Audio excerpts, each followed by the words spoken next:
جشن مصطفیٰ کیجئے، قلب جگمگائیں گے۔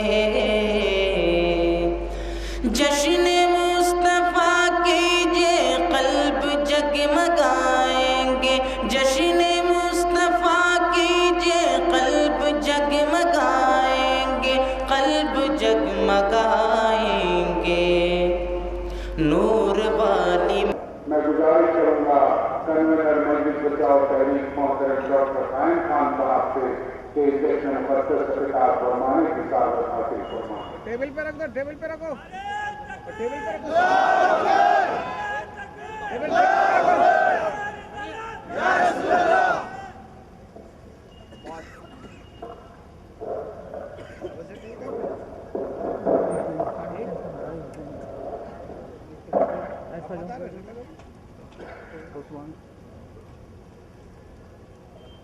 اعوذ باللہ من الشیطان الرجیم، بسم اللہ الرحمن الرحیم۔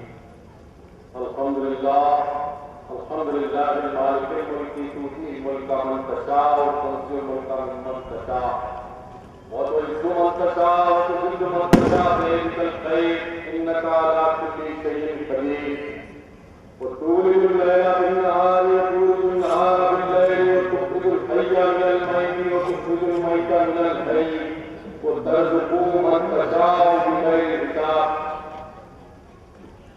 لقد من الله على المؤمنين إذ بعث فيهم رسولا يتلو عليهم آياته ويزكيهم ويعلمهم الكتاب والحكمة وإن كانوا من قبل لفي ضلال مبين والذين آمنوا به وعزروه ونصروه واتبعوا الرسول الذي أنزل معه أولئك هم المفلحون إن الله وملائكته يصلون على النبي يا أيها الذين آمنوا صلوا عليه وسلموا تسليما اللهم صل على محمد وعلى آل محمد وآله وسلم۔ عزیزان محترم، بزرگوں، نوجوانوں، جے نشین پر علماء کرام، حاضرین تحریک، السلام علیکم ورحمۃ اللہ وبرکاتہ۔ جیسا کہ آپ جانتے ہیں کہ مجلس بچاؤ تحریک کا 21واں جشن میلاد النبی صلی اللہ علیہ وسلم منایا جا رہا ہے۔ اس جلسے کو آراستہ کرنے کا منشا و مقصد صرف یہی ہوتا ہے کہ آپ لوگ نبی کریم صلی اللہ علیہ وسلم کی سیرت سے اپنے دلوں کے اندھیرے کو اجالے میں روشنی میں تبدیل کریں۔ یہ نہیں کہ صرف آپ سنیں اور اس کے بعد آپ کے جذبات انگاریاں نہ لیں اور عمل کی منزلیں طے نہ کریں تو پھر اس جلسے کا مقصد اور ہو جاتا ہے۔ اور نبی کریم صلی اللہ علیہ وسلم کی سیرت بیان کرنا، جیسا کہ کسی شاعر نے بہت خوب کہا کہ توصیف بشر کیسے ہوئے شایان محمد، توصیف بشر کیسے ہوئے شایان محمد، خود خالق اکبر ہے ثنا خوان محمد، خود خالق اکبر ہے ثنا خوان محمد۔ یعنی نبی کریم صلی اللہ علیہ وسلم کی سیرت بیان کرنا ایک کوئی دریا یا کوئی جو ہے نا کنویں کا نہیں معاملہ ہے کہ کھڑے ہو کر انجینئر ایک طرف سے ماپ لے اور دوسرے طرف سے ماپ لے کے بول دے کہ یہ فلاں فلاں میجرمنٹ۔ یہ تو ایسا معاملہ ہے کہ ایک ایسا بہتا ہوا دریا ہے جس میں جوش ہے، جس میں سیپیاں ہیں، جس میں موتیاں ہیں، اور ایسا دریا ہے جس سے مردہ کھیتوں کو جو ہے نا جولانی ملتی ہے، زندگیاں ملتی ہے۔ وہ نبی کریم صلی اللہ علیہ وسلم کی سیرت ہے، اور کوئی بندے کے اختیار میں نہیں کہ سرکار کی سیرت کو بیان کر سکے، اس کے لیے تو جبریل امین کی زبان کی ضرورت ہے۔ عزیزان محترم، تو آئیے تو سب میں پہلے نبی کریم صلی اللہ علیہ وسلم کی محبت کا اظہار کیسے کیا جا سکتا ہے؟ بآواز بلند نبی کریم صلی اللہ علیہ وسلم پہ پورے مجمع جو ہے نا درود کا نذرانہ پیش کریں۔ شروع ہو جاؤ، اللہم صلی علی محمد وعلی آل محمد وبارک وسلم۔ وہ جوش و جذبہ نظر نہیں آ رہا ہے، اگر نبی کریم صلی اللہ علیہ وسلم سے محبت ہوتی اور درود کی فضیلت، درود کی عظمت تمہیں معلوم ہوتی تو یہ مجمع میں سے ایسی آواز نکلتی کہ یہ آواز سارے شہر کے اندر کھن گرج کرتی۔ اسی لیے بآواز بلند کہنے کے لیے کہہ رہا ہوں، میں نہیں کہہ رہا ہوں کہ نبی کریم صلی اللہ علیہ وسلم نے فرمایا جس مجمع میں جو لوگ بآواز بلند درود شریف کا نذرانہ پیش کرتے ہیں، قیامت کے روز جب معاملہ ہوگا حساب کتاب کا تو یہ درود کی جو ہے نا گواہی آپ جو پیش کرتے ہیں بآواز بلند، کنکریاں، حجر، شجر سب گواہی دیں گے کہ اللہ تیرے حبیب کی امت نے تیرے حبیب پر جو ہے نا بآواز بلند درود کا نذرانہ پیش کرنا ہے۔ تو بآواز بلند درود پڑھو پھر سے، اللہم صلی علی محمد وعلی محمد بارک وسلم۔ پھر وہی معاملہ، وہ جوش نہیں آیا تو سن لو اور ایک واقعہ بآواز بلند درود پڑھنے کا۔ ایک بزرگ تھے، ان کے پڑوس میں گنہگار شخص رہتا تھا جو ہر معاملے کے اندر گناہ کرتا تھا۔ بہرحال جو فاسق تھا، فاجر تھا، معاملہ اس کا ہو گیا، دنیا سے رخصت ہو گیا۔ ہونے کے بعد وہ بزرگ جو ہے نا خواب میں دیکھتے ہیں کہ وہ شخص جو ہے نا جنت کے محل میں ٹہل رہا ہے اپنے ساتھیوں کے ساتھ۔ تو پھر وہ بزرگ نے پوچھا، اے شخص تو اتنا گنہگار تھا، یہ تیرا معاملہ کیسے آیا، تو جنت میں کیسے ٹہل رہا ہے؟ تو فرمایا کہ میں نے کسی محدث کے درس میں تھا اور اس میں کہا گیا ہے کہ بآواز بلند درود کا نذرانہ پڑھو، تو میں اور میری جماعت نے بآواز درود کا نذرانہ پڑھا، جس کے سبب اللہ تعالیٰ میری اور میرے ساتھی جماعت کی پوری مغفرت فرمائے۔ اللہم صلی علی محمد وعلی محمد بارک وسلم۔ عزیزان محترم، بآواز درود پڑھا کرو تاکہ قیامت کے روز تمہارے لیے جو ہے نا تمام جو شے تم کو جو ہے نا مردہ نظر آ رہی ہے اس وقت گواہی پیش کرے گی کہ یہ شخص جو ہے درود کا نذرانہ۔ اور درود کی عظمت جان لو مسلمانوں، اور یہ عادت ڈال لو درود کی۔ سرکار اپنے امتیوں کو تاکید کرتے ہیں کہ درود کثرت سے پڑھتے رہو۔ تمہارے اعمال کے خزانے میں کتنے ہی ڈھیر تمہارے اعمال ہوں گے، لیکن درود کا خزانہ تمہارے اعمال میں نہیں ہوگا۔ اللہ تمہیں جنت جو ہے نا بخش دے گا، لیکن تم کو جنت کا راستہ نہیں مل پائے گا۔ عزیزان محترم، درود کی عظمت ہے۔ درود کی عظمت یہ ہے، ایک مرتبہ حضرت عبداللہ ابن عباس رضی اللہ تعالیٰ عنہ فرماتے ہیں کہ نبی کریم صلی اللہ علیہ وسلم اپنے حجر مبارک سے باہر نکلے اور عرض کرنے لگے، اے صحابیوں مجھ کو مبارک کہو، مجھ کو مبارک کہو۔ تو اس کے بعد سے صحابیوں نے آئے اور دیکھا کہ نبی کریم صلی اللہ علیہ وسلم کا چہرہ اتنا اشار بچاش انار کے دانے کے مانند چمکتا ہوا دیکھ کر پوجا اور پھر مبارکباد پیش کیا اور کہا کہ مجھ پہ آج ایک ایسی چیز اتری ہے، اللہ تعالیٰ کا ایسا انعام ہوا ہے مجھ پہ کہ شاید کسی نبی پر نہیں ہوا تھا۔ پھر اس کے بعد جو ہے نا جب صحابیوں نے مبارکباد دی، دینے کے بعد پھر صحابیوں نے پوچھا، یا رسول اللہ کون سی بات تھی؟ تو آپ نے فرمایا، تم لوگوں نے مجھ سے پوچھ لیا، ایسی پوشیدہ چیز اگر نہ پوچھتے تو قیامت تک نہیں بتاتا۔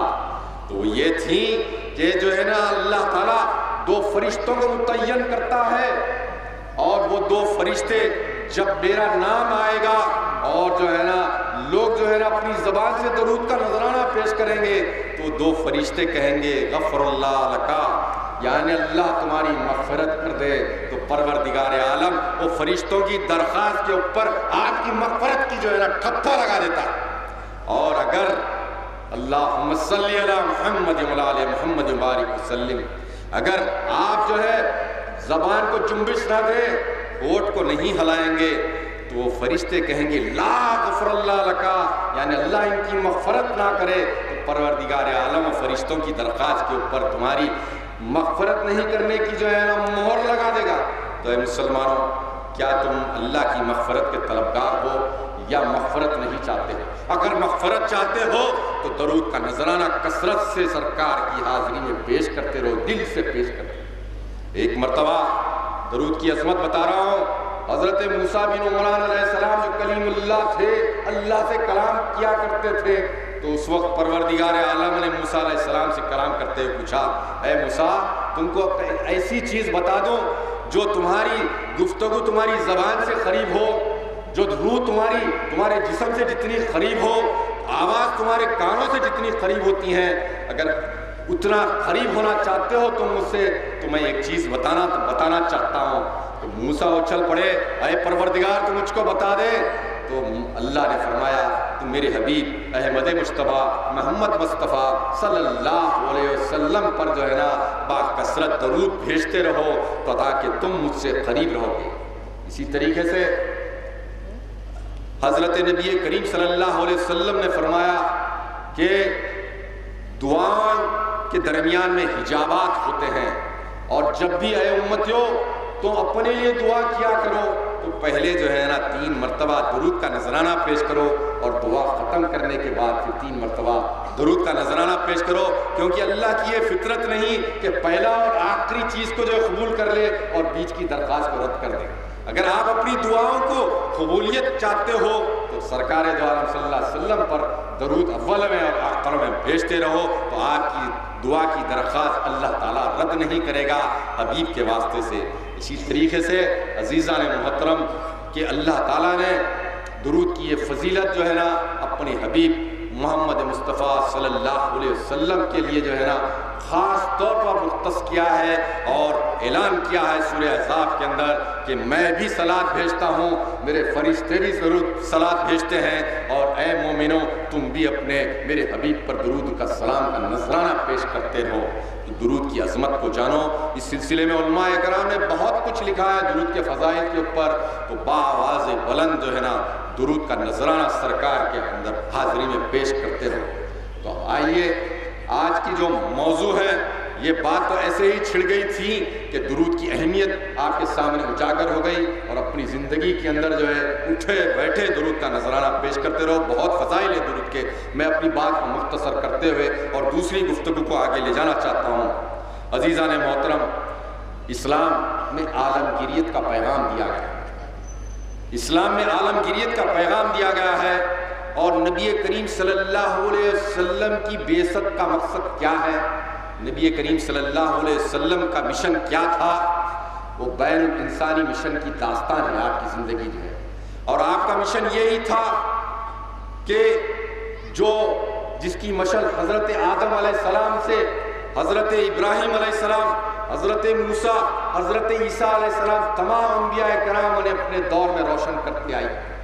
آپ بنی نوع انسان کے نجات دہندہ بن کر آئے، اور آپ کی بعثت کے سبب انسان اندر سے تبدیل ہو گیا، نظر بدل گئی، خیالات کی روش بدل گئی، تمام حالات بدل گئے۔ اور اس کے ساتھ جو ہے جیسا کہ جو ہے قرآن کی سب میں پہلی آیت میں اعلان ہو رہا ہے الحمدللہ رب العالمین، ساری تعریف اس مالک حقیقی کے لیے ہے جو کائنات کا مالک ہے، اور عالمین کا ایک لفظ کسی ایک عالم کے لیے مختص نہیں بلکہ کئی عالم اس کے اندر جو ہے منجمد ہو جاتے ہیں۔ اسی طریقے سے جہاں پروردگار عالم رب العالمین ہے، وہاں اس اعلان کے ساتھ اپنے حبیب مکرم احمد مصطفیٰ محمد مصطفیٰ صلی اللہ علیہ وسلم کی بعثت کیا، اور اعلان کے ساتھ آپ کی ثنا میں اعلان فرمایا کہ وما ارسلناک الا رحمۃ للعالمین، جب پروردگار عالم رب العالمین ہے اپنے حبیب کو رحمت للعالمین بنا کر بھیجا، اور کسی ایک مذہب کے لیے نہیں، کسی مذہب کی قید نہیں، کسی خطے کی قید نہیں، سب کے لیے رحمت للعالمین ہے۔ اور اسی طریقے سے اسلام کے اندر یہ بھی خصوصیت ہے کہ کسی کے اوپر دین میں جبر نہیں ہے، ہاں دعوت کی تبلیغ کی جو ہے نا اجازت ہے۔ اور اسی طریقے سے جو ہے اسلام کے اندر جہاں علماء کرام اس بات پر متفق ہے جہاں رحمت ہے وہاں زحمت کا سوال ہی پیدا نہیں ہوتا، جہاں پر رحمت ہے وہاں زحمت کا سوال بھی پیدا نہیں ہوتا۔ تو آج کل کے حالات مسلمانوں کے کیا ہیں، میں اس بات پر آنا چاہتا ہوں۔ روز اخبار کا مشاہدہ کرتے ہیں آپ کہ فلاں مقام کے اوپر کسی نے جو ہے نا کسی مسلمان بھائی کو جو ہے نا آپس میں چھوٹی چھوٹی بات کے اوپر جھگڑا کیا اور چاقو سے گھونپ دیا، وہ شہید ہو گیا، وہ ہلاک ہو گیا، وہ ختم ہو گیا۔ کسی نے بیوی کو مار دیا، کسی نے بیٹی کو مار دیا، کسی نے بیٹے کو مار دیا، کسی نے دوست کا قتل کر دیا۔ اکثر یہ حالات آپ کے سامنے ہو رہے ہیں۔ تو میں جب غور و فکر کیا اور اس کا جواب جو ہے نا دین سے، نبی کریم صلی اللہ علیہ وسلم کی سیرت سے حاصل کرنا چاہا، تو مجھ کو کچھ جو ہے نا معلومات ہوئے میں آپ تک پیش کرنا چاہتا ہوں۔ یہ جلسوں کا مقصد بھی یہی ہے کہ انسان جب تک زندہ ہوتا ہے اس کے اعمال جاری و ساری رہتے ہیں، اور جب انسان ختم ہو جاتا ہے اس کے اعمال رک جاتے ہیں۔ لیکن 3 اشخاص ایسے ہوتے ہیں جن کے اعمال مرنے کے بعد بھی جاری و ساری رہتے ہیں۔ ایک وہ شخص ہے جو اپنے سینے میں علم رکھتا ہے اور دوسروں کے سینوں میں منتقل کرتا ہے، اور جب وہ عمل کی منزلیں طے کرتا ہے تو یقیناً جو ہے نا ثواب جاریہ قیامت تک جاری رہتا ہے۔ اور دوسرا وہ شخص ہے جو صدقہ جاریہ کرتا ہے، اللہ کی مخلوق کے لیے کچھ اچھے کام کرتا ہے جس سے مخلوق کا فائدہ ہوتا ہے۔ اور تیسرا جو ہے نا صالح اولاد جو دین اور صراط مستقیم کے راستے پر قائم رہتی ہیں، تو یہ لوگوں کے اعمال جو ہے مرنے کے بعد بھی جاری رہتے ہیں۔ تو وہی مقصد کے تحت میرے سینے میں اللہ نے جو علم دیا ہے وہ آپ تک میں صحیح طور پر منتقل کرنا چاہتا ہوں، نہ ہی کسی کی جو ہے نا تعلق سے کچھ کہنا چاہتا ہوں، کیونکہ حضرت حسن بصری رحمۃ اللہ علیہ نے فرمایا کہ آپ کے سامنے ایک شخص آیا اور شیطان پہ اتنی ملامت کر رہا تھا، تو آپ نے سنا جب وہ شخص خاموش بیٹھ گیا تو اس کے بعد فرمانے لگے، اے شخص تو شیطان پہ جتنی ملامت کرنے میں ثواب کما رہا تھا، اگر اتنا ذکر اللہ کیا کرتا تو اس سے زیادہ تجھ کو ثواب ملتا۔ تو وہی مقصد کے تحت آپ کے سامنے گفتگو کی جا رہی ہے، نئی سیرت کا جلسہ ہے اور اناپ شناپ زبان سے گفتگو ہو رہی ہے۔ تو حضور عزیزان محترم، اے امتی رسول سن لو، یہ زبان ہے نا، یہ گوشت کا ٹکڑا، لیکن اللہ نے ایسی بڑی نعمت بنایا ہے اس زبان کو کہ اسی کے انکار سے اور اقرار سے کفر اور ایمان کے معاملات طے ہوتے ہیں۔ اسی کے انکار سے اور اقرار سے کفر اور ایمان کے معاملات طے ہوتے ہیں۔ اور زبان کا دائرہ کار اتنا وسیع ہے اس کی کوئی حد نہیں ہے۔ حدیث شریف ہے کہ روایتیں ہیں کہ جسم کے تمام اعضاء صبح ہوتے ہی کی زبان سے استدعا کرتے ہیں کہ اے زبان تو خوف خدا رکھتے ہوئے ذرا سیدھا چل، تو سیدھی چلے گی تو ہمارے بھی ہاتھ پر سیدھے چلیں گے، اگر تو ٹیڑھی چلے گی تو ہمارے بھی ہاتھ پر ٹیڑھے چلیں گے۔ آج جو معاملات ہو رہے ہیں جھگڑوں کے، یہی معاملہ ہے کہ یہ زبان کو جو ہے نا لگام نہیں ہے۔ زبان کو اگر کوئی شخص شرعی لگام دیتا ہے تو تمام آفات و بلائیات سے محفوظ رہتا ہے۔ زبان کی تاکید کریے، زبان کی تاکید کرو دین اسلام کے اندر۔ ایک واقعہ ہے کہ میدان احد ہے، ایک نوجوان لڑکا جو ہے شہید ہو گیا، پیٹ پہ پتھر باندھے ہوئے ہیں، منہ پہ مٹی پڑی ہوئی ہے، اس کی ماں جو ہے اس کے منہ پہ سے مٹی صاف کرتے ہوئے کہہ رہی ہے کہ میرا بچہ جنتی ہے کہہ رہی ہے۔ تو سرکار دو عالم صلی اللہ علیہ وسلم کے کان میں رکعت پڑھی اور پلٹ کے دیکھا اور پوچھا کہ اے عورت تجھے کیسا معلوم کہ تیرا بیٹا جنتی ہے؟ کیا اس نے زبان سے کبھی بد کلامی، کیا زبان کی احتیاط مکمل کیا ہے اس نے؟ یعنی کہ زبان کے حساب کتاب کے بعد ہی جنت میں داخل ہونے والے ہو۔ تو زبان کی اہمیت ہے کہ حدیث شریف ہے کہ مومن کے دل کے پیچھے ہوتی ہے زبان، مومن کے دل کے پیچھے ہوتی ہے۔ کان کھول کر غور سے سنو، کیونکہ میں نے بڑی ذمہ داری کے ساتھ یہ ایسے پلیٹ فارم سے بات کر رہا ہوں جو مدرس بچاؤ تحریک کا پلیٹ فارم ہے، جس کی بنیادیں فکر کے اوپر قائم کی گئی ہے، جذبات کی بنیادوں پر قائم نہیں کی گئی، کیونکہ فکر و عمل کے ذریعے اس کی بنیادیں ہیں۔ جذبات پہ اگر قائم ہوتی تو تشدد برپا ہوتا، تو اسی لیے فکر کے اوپر جو ہے اس کی بنیادیں قائم کی گئی ہیں۔ تو عزیزان محترم، تو مومن کی زبان دل کے پیچھے ہوتی ہے۔ اس کا مطلب یہ ہے کہ مومن جب گفتگو کرتا ہے سوچ کے اور سمجھ کے گفتگو کرتا ہے، اور منافق کی زبان دل کے سامنے ہوتی ہے، وہ مطلق العنان گفتگو کرتا ہے بغیر سوچے سمجھے کہ کس کے دل کو تکلیف ہو رہی ہے، کس کو کیا ہو رہا ہے اس کا اندازہ نہیں ہوتا، بس بکنا شروع کر دیتا ہے۔ تو فیصلہ کرو جب بھی گفتگو کرنے سے پہلے تم مومنانہ صفت میں ہے یا منافق بننے والے ہیں، یا منافقت ہے تمہارے میں، تو اس کا فیصلہ کرو۔ اور کوئی معاملہ کرنے سے پہلے سوچ لو، تلوار اٹھانے سے پہلے، لٹ اٹھانے سے پہلے، زبان چلانے سے پہلے سوچ لو کہ ہم جو ہے نا سرکار کی امتی ہے۔ ایک لمحے کے لیے سوچ لو تو شمشیر بے نیام جو نکل گئی تھی پھر نیام میں چلے جائے گی، لٹ جو اٹھا تھا وہ بھی جو ہے نا نیچے گر جائے گا۔ ہاں، حق کے لیے لڑنا تو ضرور ہے، حق سے آگاہ بھی کرنا ضروری ہے۔ اس کا مطلب یہ نہیں کہ بالکل زبان کو سینا نہیں ہے، بلکہ بات کرو تو ایسی کرو کہ دنیا کے نفع کی اور آخرت کے نفع کی بات کرو۔ یقیناً اللہ کا جس کے اوپر فضل و کرم ہوتا ہے اسی کی زبان جو ہے نا خیر کے بول بولتی ہے، اور جہاں شیطان مسلط ہوتا ہے اس کی زبان سے شر کے بول نکلتے ہیں۔ تو آج کے حالات آپ دیکھ رہے ہیں کہ جب کہ اللہ تعالیٰ قرآن کے اندر سورہ مائدہ کے اندر سورہ اعراف میں یہ اعلان فرما رہا ہے لا تفسدوا ولا تفسدوا فی الارض، اللہ کی سرزمین پر فساد برپا مت کرو. اور پھر فرمایا سورہ مائدہ میں اللہ تعالیٰ واللہ لا یحب اللہ المفسدین، اللہ کی سرزمین پہ جو فساد برپا کرتے ہیں اللہ انہیں پسند نہیں کرتا ہے. فساد کیسے برپا ہوتا ہے؟ یہی زبان کے ذریعے سے برپا ہوتا ہے. ایک مرتبہ حضرت ابوبکر صدیق رضی اللہ تعالیٰ عنہ اپنی زبان کو پکڑ کر کھینچ رہے تھے تو حضرت عمر ابن خطاب رضی اللہ تعالیٰ عنہ کی نظر جو ہے نا حضرت ابوبکر صدیق پر پڑی اور جا کر پوچھنے لگے کہ اے ابوبکر تم یہ کیا کر رہے ہو؟ تو حضرت ابوبکر نے جو ہے نا جواب دیا کہ اس زبان نے جو ہے نا مجھ کو جو ہے نا ناک چنے چبائے، اس زبان نے مجھ کو ناک چنے چبائے. اسی طریقے سے حضرت ابوبکر صدیق رضی اللہ تعالیٰ عنہ زبان کے نیچے کنکریاں رکھتے تھے اور انگلی سے اشارہ کر کے فرمائے کہ اس زبان نے مجھ کو کھا دیا. تو پوچھا گیا نبی کریم صلی اللہ علیہ وسلم سے افضل عمل کیا ہے؟ تو فرمایا کہ زبان کی حفاظت کرو اور سخاوت کیا کرو، زبان کی حفاظت کیا کرو اور سخاوت کیا کرو. لیکن آج تو معاملہ الٹا ہے، زبان کی حفاظت نہیں، زبان کو روک ٹوک نہیں، اور پیسے روپیے تو جمع کر رہے ہیں. کیا ہم امت رسول ہو گئے؟ کیا ہم جو ہے نا مومنین کی صف میں آتے ہیں؟ ذرا ان حالات سے مشاہدہ کرو. اور اخلاق کا معاملہ کیا ہے دین کے اندر؟ ایک عربی شخص نے نبی کریم صلی اللہ علیہ وسلم سے پوچھا ما دینو کا، سامنے سے آ کے پوچھا، فرمایا اس نے خلق اچھے اخلاق. داہنے طرف آ کے پوچھا ما دینو کا، اس نے خلق، فرمایا پیچھے آ کے پوچھا ما دینو کا، فرمایا اس نے خلق، اور بائیں آ کے پوچھا، فرمایا اس نے خلق. آج اخلاق سے ہم گر چکے ہیں.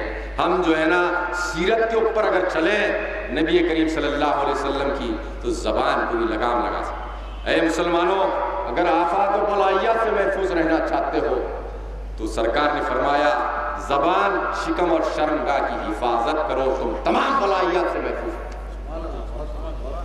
یہ درس آپ کو اسی لیے دینا ضروری ہے کہ اٹھو تو جو ہے نا کچھ پیام لے کر جاؤ زندگیوں میں، اپنی زندگیوں میں عمل آور کرو.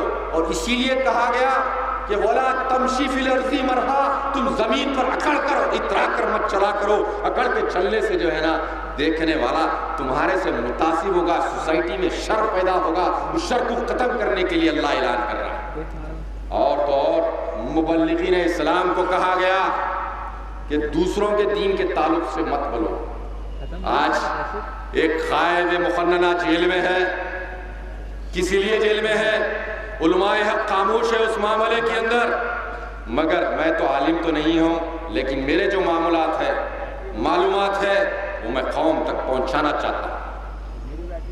تقریر کیے، رام کے تعلق سے، کوشلیہ کے تعلق سے برا بھلا کہا. اگر یہ دین سے واقف ہوتے، قیادت کی ذمہ داری سے فائل ہونے کے بعد قیادت کی ذمہ داریوں کا احساس ہوتا. قیادت وہ ہوتی ہے جس طریقے سے مرغی اپنے بچوں کا تحفظ کرتی ہے چیل اور کفوں سے. یہ نہیں کہ گڑبڑ کر دی، دکانات بند ہو گئے، فروٹ کے کاروبار خراب ہو گئے، کروڑوں روپے کا نقصان ہو گیا، اپنی لیڈری چمک رہی اور کھڑے ہو کے تقریر کر دیا، نادان جو ہے نعرے تکبیر بول دیے. میرا دین ایسا نہیں ہے، رسول اللہ کا دین ایسا نہیں ہے. قرآن کیا پیام دیتا ہے؟ انہوں نے جو تقریر کی وہ قرآن کی مخالفت میں تقریر کیا. قائد مخننہ نے قرآن کی مخالفت میں تقریر کی. مسلمانوں کان کھول کے سن لو. آج علماء حق کی ذمہ داری تھی جو مسلم متحدہ جماعت کے پلیٹ فارم پر بیٹھ کے سن رہے تھے. اگر ان میں جرأت ہوتی اور ان کے اندر ایمان کی حرارت ہوتی، حق بولنے کے لیے اس بچے کو بٹھاتے اور یہ کہتے کہ قرآن اس بات کی اجازت نہیں دیتا کہ ہم دوسروں کے دین کو خراب کریں. میں بتانا چاہتا ہوں سورہ انعام کی 108ویں آیت میں اللہ کیا اعلان کر رہا ہے؟ لا تسبحوا الا الذين من دون الله لا يسبح الله عدوا من غير علم. کیا فرما رہا ہے اللہ تعالیٰ؟ اے لوگو، تم ان کے معبودوں کو جس کی وہ پرستش کرتے ہیں برا بھلا مت کہو. کہیں پلٹ کر وہ تمہارے حقیقی خدا کو برا بھلا کہیں. آج فیس بک اٹھا کے دیکھیے، ان کی ایک نادان تقریر کے ذریعے سے آج فیس بک کے اوپر اسلام کے خلاف میں کتنے کمنٹس آ رہے ہیں، کتنے کمنٹس آ رہے ہیں. دیکھتے ہیں تو دل چلتا ہے. کس نے کیا یہ نادانی؟ کیا یہ مسلمانوں کی قیادت کے حقدار ہے؟ کیا مسلمانوں کی قیادت کے دعوے دار ہیں؟ آج جو منتخب ہو کے آتے ہیں حربوں کے ذریعے سے، کسی بھی طریقے سے اقتدار کا ڈنڈا ان کے ہاتھ میں آ جاتا ہے تو یہ عقل کل بن جاتے ہیں اور قوم کو گمراہ کرتے ہیں۔ کیا یہ قرآن کی، ہاں یقیناً اگر قرآن کی حمایت میں تقریر کرتے، اگر ان کو جیل بھیجا جاتا تو برابر سب میں پہلی تحریک اپنے سینے کو پیش کرتی اور ان کی رہائی کے لیے جو ہے نا احتجاج منظم کرتی۔ وہ اور بات ہے، نظریاتی اختلافات اپنی جگہ پہ ہے، لیکن ہمارے سامنے قرآن کی سرکار کی حدیث شریف ہے، ایک مومن دوسرے مومن کے لیے ایک دیوار کی مانند ہے۔ دیوار کے اندر جیسا اینٹا چسپا رہتے ہیں اس طریقے سے ہم اس کے اوپر عمل کرنے والے ہیں۔ اور جس طریقے سے فرمایا گیا محمد رسول اللہ والذین معه اشدہ علی الکفار رحماء بینہم، یقیناً مومن ایک دوسرے مومن کے لیے رحم دل ہوتا ہے اور کافروں کے مقابلے میں سخت ہوتا ہے۔ یہ اعلان ہم کرتے ہیں، اس پہ عمل کرنا چاہتے ہیں اور عمل کرتے ہیں، درگزر کرتے ہیں۔ آپ کو معلوم ہے آج لوگوں کو گمراہ کیا جا رہا ہے، کیا کہا جا رہا ہے؟ سازش ہو رہی ہے اور ہم کو پریشان کیا جا رہا ہے کانگریس کا ساتھ چھوڑنے کی وجہ سے۔ مسلمانوں ایسا نہیں ہے، آپ کو جاؤ کون بولا، چھوڑو کون بولا؟ کب تک ان کے ساتھ جب تک تھے، بارکس کا واقعہ پیش آیا، کیا وہ مسلمان نہیں تھے؟ محمد پہلوان وہ بچہ شہید ہوا سو مسلمان نہیں تھا؟ کیا قرآن نہیں پڑھتا تھا؟ کیا نماز کی پابندی نہیں کرتے تھے؟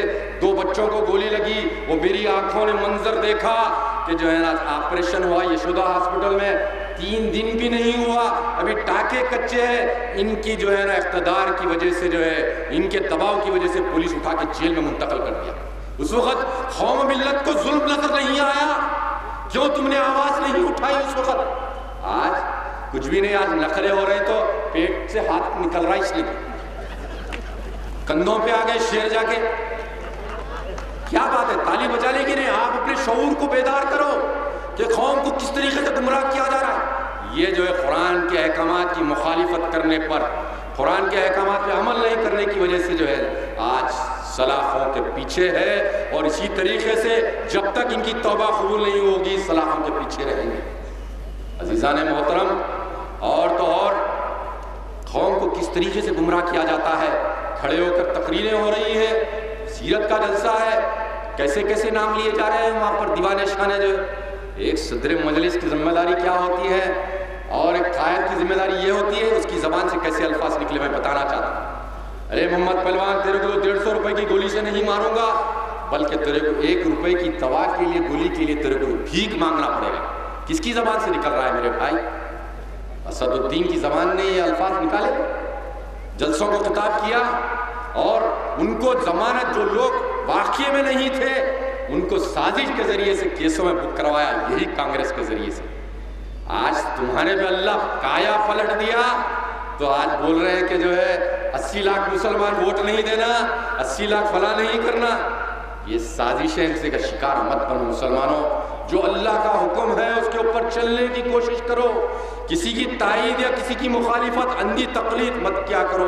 تم امت رسول ہو، تم یہ سوچو کہ ہمارے لیے کیا صحیح ہے کیا غلط ہے، سرکار کی سیرت کا مطالعہ کرو، قرآن کے احکامات کیا ہے اس کو جاننے کی کوشش کرو۔ ارے اگر تم میں عفو جو ہے، عفو ایک اللہ تعالیٰ کے صفتی ناموں میں سے ایک نام، یعنی اللہ تعالیٰ اپنے گنہگار بندوں کو جو ہے نا معاف کرتا ہے، اور اللہ یہ امید کرتا ہے کہ اس کے بندے بھی آپس میں ایک دوسرے کی غلطیوں کو معاف کریں۔ اس کو جو ہے عفو جو ہے، اس کو جو ہے عفو کہتے ہیں۔ مسلمانوں غور سے سنو، میں کوئی قصے کہانی نہیں بلکہ دین آپ کے سامنے پیش کر رہا ہوں۔ عزیزان محترم، حضرت واقعہ ہے کہ حضرت ابوبکر صدیق رضی اللہ تعالیٰ عنہ کی صاحبزادی حضرت عائشہ صدیقہ رضی اللہ تعالیٰ عنہ تھی۔ تو حضرت ابوبکر صدیق رضی اللہ تعالیٰ عنہ کے ایک بھائی جن کا نام حضرت مستہ تھا، جس کی کفالت حضرت ابوبکر صدیق رضی اللہ تعالیٰ عنہ کیا کرتے تھے۔ تو جب حضرت ابوبکر صدیق رضی اللہ تعالیٰ عنہ جب حضرت مستہ کی کفالت کرتے تھے تو لیکن حضرت مستہ نے کیا کیا، حضرت عائشہ کے تعلق سے بدگمانی پھیلانے کے اندر جو ہے نا سب سے اہم رول ادا کیا۔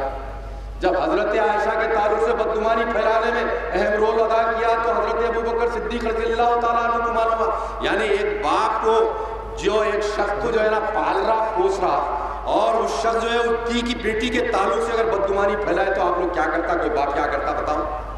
نکال کے تلوار الفاظ نکال کے جو ہے نا کام کر دیتا اس کا، جو ایسا کھا کے نمک حرام ہو۔ لیکن صحابی رسول حضرت ابوبکر صدیق رضی اللہ تعالیٰ عنہ نے کچھ نہیں کہا، رنج و غم کے عالم میں قسم کھائی کہ میں حضرت مستاق کو جو ہے جو مالی مدد کرتا تھا وہ مالی مدد نہیں کرتا، بلکہ مالی مدد بند کرنے کی قسم کھائی۔ تو سورہ نور کی 22ویں آیت نازل ہوئی اللہ تعالیٰ کی طرف سے، جو لوگ مالی امداد نہیں دینے کی قسم کھاتے ہیں کیا ان کو یہ پسند نہیں کہ پروردگار ان کے گناہوں کو بخش دے؟ کیا ان کو یہ پسند نہیں کہ پروردگار ان کے گناہوں کو بخش دے؟ تو حضرت ابوبکر صدیق رضی اللہ تعالیٰ عنہ چیخ اٹھے کہ اللہ مجھ کو پسند ہے، میرے گناہوں کو تو بخش دے۔ اس کے بعد میں حضرت ابوبکر صدیق نے کیا کیا کہ حضرت مستاق کو پہلے جو مالی امداد دیتے تھے اس سے زیادہ کر دیا، اضافہ کر دیا مالی۔ اے مسلمانوں، اگر تم امت رسول ہو اور قیادت کے منصب کے اوپر فائز ہو تو عفو درگزر کرنا سیکھو، دین سے سیکھو، سرکار کی تعلیمات سے سیکھو، صحابہ کی زندگی کو نمونہ بناؤ، تو یقیناً تم جو ہے نا مسلمانوں کی قیادت کے جو ہے نا دعوے کر سکتے ہو۔ لیکن ایسا نہیں کہ محمد پہلوان کے تعلق سے کہہ دیا گیا ایک کتے کو مار دیا 6 سور باقی ہے اس کو بھی ختم کر دیں گا، یہ مسلمانوں کی قیادت کا شیوا نہیں ہے میرے پاس۔ یہ ان کی تقاریر چلی، ریکارڈڈ ہے ہمارے پاس، ہم بتا سکتے ہیں ثبوت کے ساتھ۔ مسلمانوں فیصلہ کرو، کیا یہ مستحق ہے مسلمانوں کی قیادت کے؟ ادھر بی جے پی سے ہاتھ ملاؤ، ادھر کانگریس سے وہ حلقے میں ہاتھ ملاؤ، وہاں تلگو دیشم سے ہاتھ ملاؤ اور اقتدار حاصل کر لو۔ کرن کمار ریڈی نے کس لیے کہا کہ 7 سیٹیں 2 سے 7 ہوئے، کس بنیاد پہ کہا؟ ڈی لیمیٹیشن کمیٹی کا ممبر تھا وہ، اور ان کو خوش رکھنے کے لیے، ان کا ساتھ لینے کے لیے انہوں جیسا حد بندی کرے ویسا کیا، اسی وجہ سے 7 سیٹیں آئیں اور پوری جمعیت ان کا ساتھ دی اس وقت۔ آج جگہ نے بول دیا 20 دے دیتا ہوں، اتنے کروڑ دے دیتا ہوں، تو پھر اس کے بعد جو ہے نا ادھر بھاگے اور مسلمانوں کو آگے کہنے لگے مندر کے معاملے میں 35-30 سال سے تو ہم بھی دیکھ رہے ہیں، ہر دیپاولی دسہرے کو ڈیکوریشن کرتے نکال لیتے، لیکن وہاں احتجاج کی ضرورت ان کو اس لیے پیدا ہو گئی کہ شہر کے ماحول کو کشیدہ کر کے حکومت کو بلیک میل کرنا اور اقتدار حاصل کرنا، اپنے معاملات کو منوانا۔ کیا یہ مسلمانوں کی قیادت کو زیب دیتا ہے؟ مسلمانوں کو پریشان کر کے اپنی کرسیوں کو چمکانا یا مسلمانوں کی لاشوں پہ قیادت چمکانا مسلمانوں کی قیادت کو زیبا دیتا ہے؟ مسلمانوں نہیں دیتا۔ مسلمانوں اگر تم مسلمان ہو، سچے غلام رسول ہو، آج کھڑے ہو کے کہہ رہے ہیں حق و باطل کا معاملہ ہے، مسلمانوں وسیلہ کانگریس کو ووٹ مت، یہ بھی سنا دیتا ہوں میں کہ فقہاء کی رائے میں آپ کے سامنے بیان کرنا چاہتا ہوں۔ اگر کوئی حکمران فاسق اور فاجر ہے لیکن اس کی حکمرانی میں امن و امان قائم ہے تو فقہاء یہ رائے دیتے ہیں کہ اس کے خلاف میں بغاوت کی ناجائز قرار دیتے ہیں، بغاوت کو ناجائز قرار دیتے ہیں۔ اسی لیے ناجائز قرار دیتے ہیں کیونکہ اصلاح کی کوشش میں کہیں تشدد اور فساد برپا نہ ہو جائے، اسی لیے اجازت دیتے ہیں فقہاء، کیونکہ جو ہے نا بے گناہ لوگ مارے نہ جائیں، اسی لیے اجازت دیتے ہیں کہ امن درم برم نہ ہو جائے، اسی لیے اجازت دیتے ہیں کہیں جو ہے ملک کی سلامتی کو خطرہ لاحق نہ ہو جائے۔ ہاں اگر تمہاری جوان صالحین کی ہوتی اور تم احتجاج کرتے بغاوت کرتے تو اللہ کی نظر کامیاب ہو، لیکن ایسی بغاوت سے اٹھا مسلمانوں کا نقصان ہوا۔ جاؤ آپ بدلاؤ کے اندر اس نظر سے دیکھیں مسلمانوں کو آگے ٹوکتے، مسلمانوں اسلام اور اللہ کے رسول صلی اللہ علیہ وسلم ہم کے پیغمبر تھے، کسی کو تکلیف دینا نہیں چاہتے تھے۔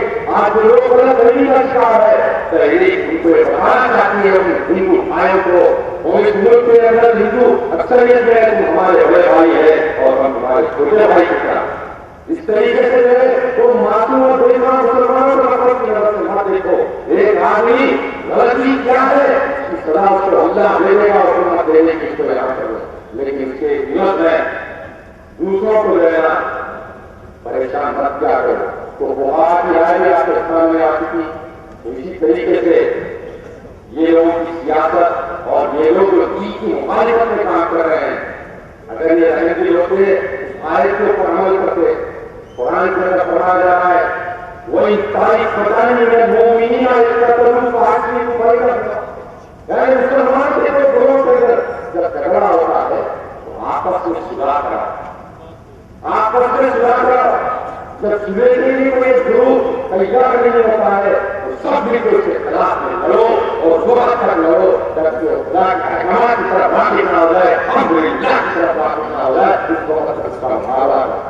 لیکن کیا ہو رہا ہے یہاں پر؟ قیادت خود کرا رہی ہے, قیادت خود کر رہی ہے آپس کے اندر جو ہے, اور مسلمان کا خود قیادت کرا رہی ہے.